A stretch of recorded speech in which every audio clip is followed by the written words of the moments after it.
Mohon dukungannya untuk channel ini terus berkembang dengan cara subscribe, nyalakan tombol notifikasi. Terima kasih. Tuhan Yesus memberkati. Lukas pasal 3. Yohanes Pembaptis.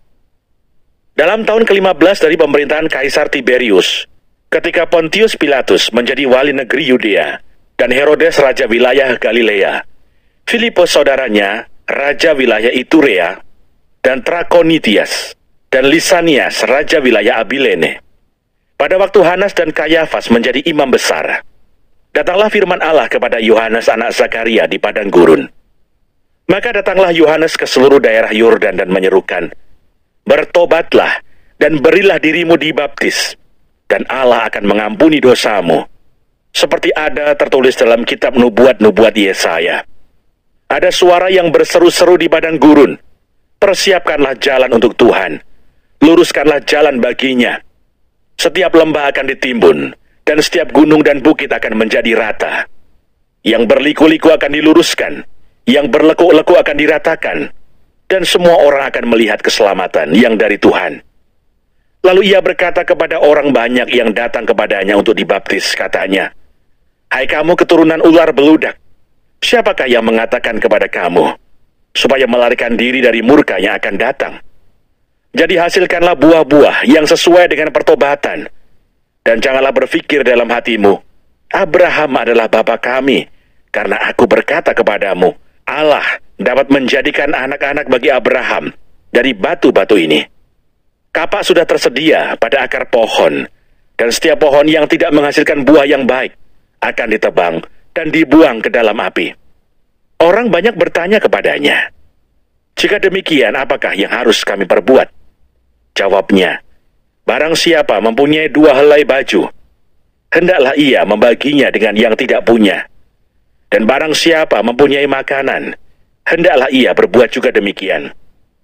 Ada datang juga pemungut-pemungut cukai untuk dibaptis, dan mereka bertanya kepadanya, "Guru, apakah yang harus kami perbuat?" Jawabnya, "Jangan menagih lebih banyak daripada yang telah ditentukan bagimu." Dan prajurit-prajurit bertanya juga kepadanya, "Dan kami, apakah yang harus kami perbuat?" Jawab Yohanes kepada mereka, "Jangan merampas dan jangan memeras, dan cukupkanlah dirimu dengan gajimu." Tetapi karena orang banyak sedang menanti dan berharap, dan semuanya bertanya dalam hatinya tentang Yohanes, kalau ia adalah Mesias, Yohanes menjawab dan berkata kepada semua orang itu, "Aku membaptis kamu dengan air, tetapi ia yang lebih berkuasa daripadaku akan datang, dan membuka tali kasutnya pun aku tidak layak. Ia akan membaptis kamu dengan Roh Kudus dan dengan api. Alat penampi sudah di tangannya untuk membersihkan tempat pengirikannya, dan untuk mengumpulkan gandumnya ke dalam lumbungnya. Tetapi debu jerami itu akan dibakarnya dalam api yang tidak terbadamkan." Dengan banyak nasihat lain, Yohanes memberitakan Injil kepada orang banyak. Akan tetapi, setelah ia menegur raja wilayah Herodes karena peristiwa Herodias, istri saudaranya, dan karena segala kejahatan lain yang dilakukannya, raja itu menambah kejahatannya dengan memasukkan Yohanes ke dalam penjara. Yesus anak Allah dibaptis. Ketika seluruh orang banyak itu telah dibaptis, dan ketika Yesus juga dibaptis dan sedang berdoa, terbukalah langit dan turunlah Roh Kudus dalam rupa burung merpati ke atasnya. Dan terdengarlah suara dari langit, "Engkaulah anakku yang kukasihi, kepadamulah aku berkenan." Silsilah Yesus. Ketika Yesus memulai pekerjaannya, ia berumur kira-kira 30 tahun, dan menurut anggapan orang, ia adalah anak Yusuf, anak Eli, anak Matat, anak Lewi, anak Malki, anak Yanai, anak Yusuf, anak Matija, anak Amos, anak Nahum, anak Hesli, anak Nagai, anak Maat, anak Matija, anak Simei, anak Yoseh, anak Yoda, anak Yohanan, anak Reza, anak Serubabel, anak Sealtiel, anak Neri, anak Malki, anak Adi, anak Kosam, anak Elmadam, anak anak Yesua, anak Eliezer, anak Yorim, anak Matat, anak Lewi, anak Simeon, anak Yehuda, anak Yusuf, anak Yonam, anak Eliakim, anak Melea, anak Mina, anak Matata, anak Natan, anak Daud, anak Isai, anak Obed, anak Boas, anak Salmon, anak Nahason, anak Aminadab, anak Admin, anak Arni, anak Hesron, anak Peres, anak Yehuda, anak Yakub, anak Isa, anak Abraham, anak Terah, anak Nahor, anak Seruk, anak Rehu, anak Pelek, anak Eber, anak Salmon, anak Kenan, anak Arpaksad, anak Sem, anak Nuh, anak Lameh, anak Mertusalah, anak Henoh, anak Yared, anak Malaleel, anak Kenan, anak Enos, anak Set, anak Adam, anak Allah.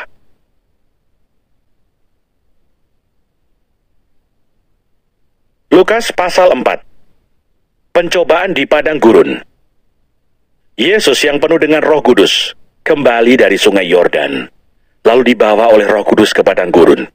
Di situ ia tinggal 40 hari lamanya dan dicobai iblis. Selama di situ ia tidak makan apa-apa, dan sesudah waktu itu ia lapar. Lalu berkatalah iblis kepadanya, "Jika engkau anak Allah, suruhlah batu ini menjadi roti." Jawab Yesus kepadanya, "Ada tertulis, manusia hidup bukan dari roti saja." Kemudian ia membawa Yesus ke suatu tempat yang tinggi, dan dalam sekejap mata, ia memperlihatkan kepadanya semua kerajaan dunia. Kata iblis kepadanya, "Segala kuasa itu serta kemuliaannya akan kuberikan kepadamu, sebab semuanya itu telah diserahkan kepadaku, dan aku memberikannya kepada siapa saja yang ku kehendaki. Jadi jikalau engkau menyembah aku, seluruhnya itu akan menjadi milikmu." Tetapi Yesus berkata kepadanya, "Ada tertulis, engkau harus menyembah Tuhan Allahmu, dan hanya kepada Dia sajalah engkau berbakti." Kemudian ia membawa Yesus ke Yerusalem dan menempatkan Dia di bubungan bait Allah, lalu berkata kepadanya, "Jika engkau anak Allah, jatuhkanlah dirimu dari sini ke bawah, sebab ada tertulis, mengenai engkau, ia akan memerintahkan malaikat-malaikatnya untuk melindungi engkau, dan mereka akan menatang engkau di atas tangannya, supaya kakimu jangan terantuk kepada batu." Yesus menjawabnya katanya, "Ada firman, jangan engkau mencobai Tuhan Allahmu." Sesudah iblis mengakhiri semua pencobaan itu, ia mundur daripadanya dan menunggu waktu yang baik. Yesus kembali ke Galilea. Dalam kuasa Roh, kembalilah Yesus ke Galilea, dan tersiarlah kabar tentang Dia di seluruh daerah itu. Sementara itu ia mengajar di rumah-rumah ibadat di situ, dan semua orang memuji Dia. Yesus ditolak di Nazaret. Ia datang ke Nazaret, tempat ia dibesarkan, dan menurut kebiasaannya pada hari Sabat, ia masuk ke rumah ibadat, lalu berdiri hendak membaca dari Alkitab. Kepadanya diberikan kitab Nabi Yesaya, dan setelah dibukanya, ia menemukan nas di mana ada tertulis, "Roh Tuhan ada padaku, oleh sebab ia telah mengurapi aku, untuk menyampaikan kabar baik kepada orang-orang miskin, dan ia telah mengutus aku, untuk memberitakan pembebasan kepada orang-orang tawanan, dan penglihatan bagi orang-orang buta, untuk membebaskan orang-orang yang tertindas, untuk memberitakan tahun rahmat Tuhan telah datang." Kemudian ia menutup kitab itu, memberikannya kembali kepada pejabat, lalu duduk, dan mata semua orang dalam rumah ibadat itu tertuju kepadanya. Lalu ia memulai mengajar mereka katanya, "Pada hari ini genaplah nas ini, sewaktu kamu mendengarnya." Dan semua orang itu membenarkan dia, dan mereka heran akan kata-kata yang indah yang diucapkannya. Lalu kata mereka, "Bukankah ia ini anak Yusuf?" Maka berkatalah ia kepada mereka, "Tentu kamu akan mengatakan pepatah ini kepadaku, 'Hai tabib, sembuhkanlah dirimu sendiri. Perbuatlah di sini juga, di tempat asalmu ini, segala yang kami dengar, yang telah terjadi di Kapernaum.' Dan katanya lagi, 'Aku berkata kepadamu, sesungguhnya tidak ada nabi yang dihargai di tempat asalnya. Dan aku berkata kepadamu, dan kataku ini benar, pada zaman Elia terdapat banyak perempuan janda di Israel, ketika langit tertutup selama 3 tahun dan 6 bulan, dan ketika bahaya kelaparan yang hebat menimpa seluruh negeri. Tetapi Elia diutus bukan kepada salah seorang dari mereka, melainkan kepada seorang perempuan janda di Sarefat, di tanah Sidon. Dan pada zaman Nabi Elisa, banyak orang kusta di Israel, dan tidak ada seorang pun dari mereka yang ditahirkan, selain daripada Naaman, orang Syria itu. Mendengar itu sangat marahlah semua orang yang di rumah ibadat itu. Mereka bangun, lalu menghalau Yesus keluar kota, dan membawa dia ke tebing gunung, tempat kota itu terletak, untuk melemparkan dia dari tebing itu. Tetapi ia berjalan lewat dari tengah-tengah mereka, lalu pergi. Yesus dalam rumah ibadat di Kapernaum. Kemudian Yesus pergi ke Kapernaum, sebuah kota di Galilea, lalu mengajar di situ pada hari-hari Sabat. Mereka takjub mendengar pengajarannya, sebab perkataannya penuh kuasa. Di dalam rumah ibadat itu ada seorang yang kerasukan setan, dan ia berteriak dengan suara keras, "Hai engkau, Yesus orang Nazaret, apa urusanmu dengan kami? Engkau datang hendak membinasakan kami. Aku tahu siapa engkau, yang kudus dari Allah." Tetapi Yesus menghardiknya, katanya, "Diam, keluarlah daripadanya."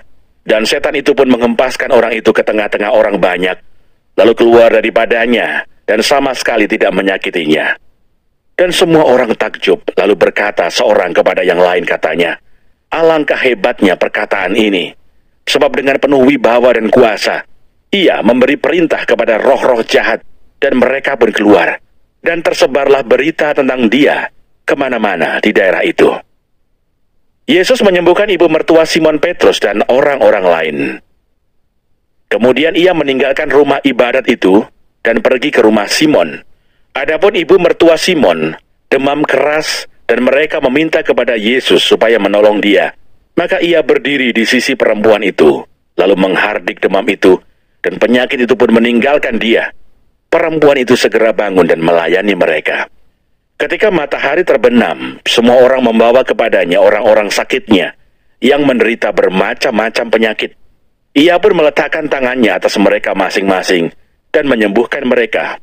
Dari banyak orang keluar juga setan-setan sambil berteriak, "Engkau adalah anak Allah." Lalu ia dengan keras melarang mereka dan tidak memperbolehkan mereka berbicara, karena mereka tahu bahwa ia adalah Mesias. Yesus mengajar di kota-kota lain. Ketika hari siang, Yesus berangkat dan pergi ke suatu tempat yang sunyi. Tetapi orang banyak mencari dia, lalu menemukannya dan berusaha menahan dia supaya jangan meninggalkan mereka. Tetapi ia berkata kepada mereka, "Juga di kota-kota lain, aku harus memberitakan Injil Kerajaan Allah, sebab untuk itulah aku diutus." Dan ia memberitakan Injil dalam rumah-rumah ibadat di Yudea.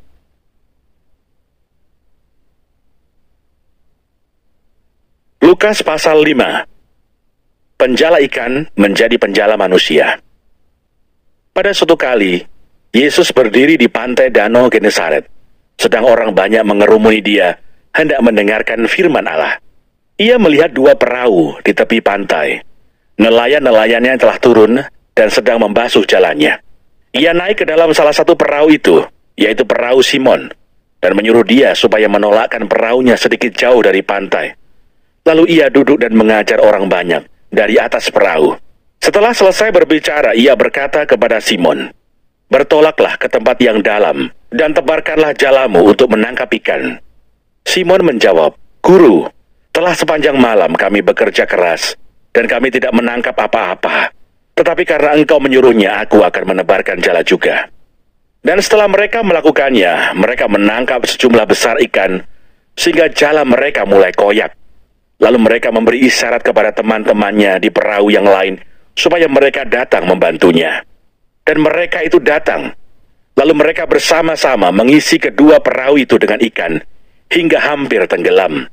Ketika Simon Petrus melihat hal itu, ia pun tersungkur di depan Yesus dan berkata, "Tuhan, pergilah daripada aku, karena aku ini seorang berdosa." Sebab ia dan semua orang yang bersama-sama dengan dia takjub, oleh karena banyaknya ikan yang mereka tangkap. Demikian juga Yakobus dan Yohanes, anak-anak Zebedeus, yang menjadi teman Simon. Kata Yesus kepada Simon, "Jangan takut, mulai dari sekarang, engkau akan menjala manusia." Dan sesudah mereka menghela perahu-perahunya ke darat, mereka pun meninggalkan segala sesuatu, lalu mengikut Yesus. Yesus menyembuhkan seorang yang sakit kusta. Pada suatu kali, Yesus berada dalam sebuah kota. Di situ ada seorang yang penuh kusta. Ketika ia melihat Yesus, tersungkurlah ia dan memohon, "Tuan, jika Tuan mau, Tuan dapat mentahirkan aku." Lalu Yesus mengulurkan tangannya, menjamah orang itu dan berkata, "Aku mau, jadilah engkau tahir."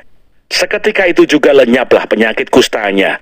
Yesus melarang orang itu memberitahukannya kepada siapapun juga, dan berkata, "Pergilah, perlihatkanlah dirimu kepada imam, dan persembahkanlah untuk pentahiranmu persembahan seperti yang diperintahkan Musa, sebagai bukti bagi mereka."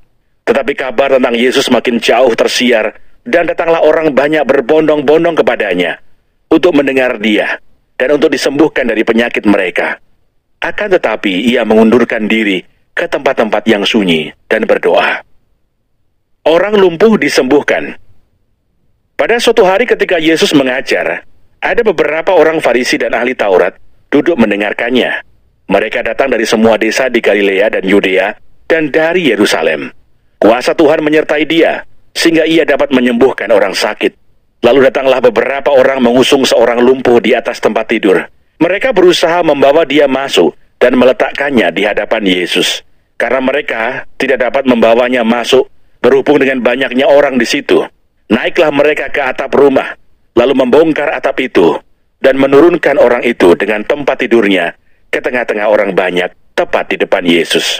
Ketika Yesus melihat iman mereka, berkatalah ia, "Hai saudara, dosamu sudah diampuni." Tetapi ahli-ahli Taurat dan orang-orang Farisi berpikir dalam hatinya, "Siapakah orang yang menghujat Allah ini? Siapa yang dapat mengampuni dosa selain daripada Allah sendiri?" Akan tetapi Yesus mengetahui pikiran mereka, lalu berkata kepada mereka, "Apakah yang kamu pikirkan dalam hatimu? Manakah lebih mudah, mengatakan, 'Dosamu sudah diampuni,' atau mengatakan, 'Bangunlah dan berjalanlah'? Tetapi supaya kamu tahu bahwa di dunia ini Anak Manusia berkuasa mengampuni dosa."